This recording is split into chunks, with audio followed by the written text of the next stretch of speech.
don't think people have mental discipline. That's the truth. Yeah. I think a lot of people lack it. And this is why blue pill exists. If you believe in the fairy tale, you don't need mental discipline. I don't need to get in shape. I don't need to be a man of value. I don't need to do X, Y, Z, all these hard things because I'll meet a girl and we'll just click. I think it's just a lot of it's just absolving responsibility. Just take on a red pill mindset. You have to be responsible for your shit. Yeah, blue pill thinking is magical thinking, is what it is. Yeah, it's magical thinking. I mean, I completely understand why I get away with what I get away with. I'm a millionaire fucking athlete. Well, duh. But, so I'm not, when I, like even my course I sell, I have people who say to me, why is a millionaire athlete teaching us how to get girls? Well, it's easy for him. No, because even like your book, it teaches you the rules to the game. I look at things from a chess. I was raised in a chess family. My dad was a chess master. So on a chessboard, even if you're losing, you can still make the best possible moves to give yourself the best possible position.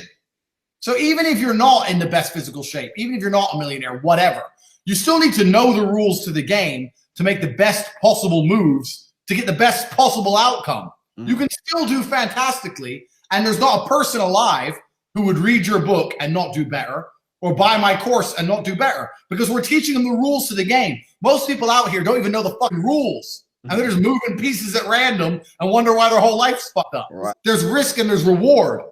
If you want to, I'm always the guy, I'm a risk taker. I'm a fighter. Fighting's the ultimate risk reward. You're risking getting knocked out and looking like a dickhead in front of everybody.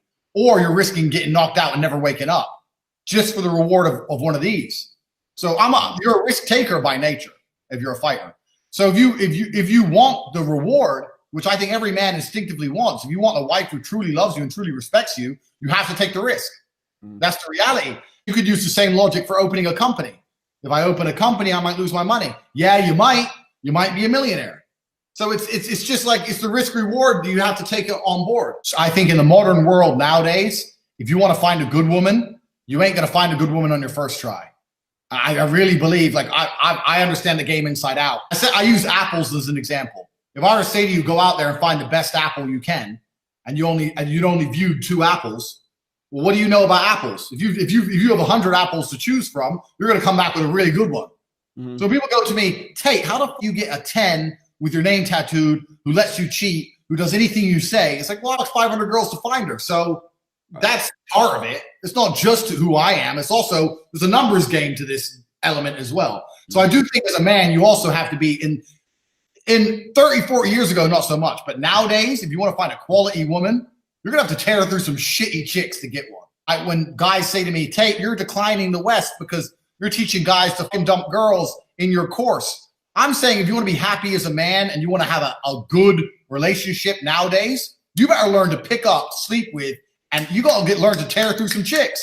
Because if you're just going to settle down with the first girl you sleep with, I guarantee you a divorce. I guarantee it. If you're a very average dude with very average game, any girl you're fucking is prepared to fuck average dudes with average game, which means the whole world becomes your competition. Like, you got to worry when she goes to buy a KFC because that guy at the drive-thru might just be a little bit too slick and take her number. Like, so my view to guys, I always say to guys is, yeah, women are a certain way. Yeah, it's annoying.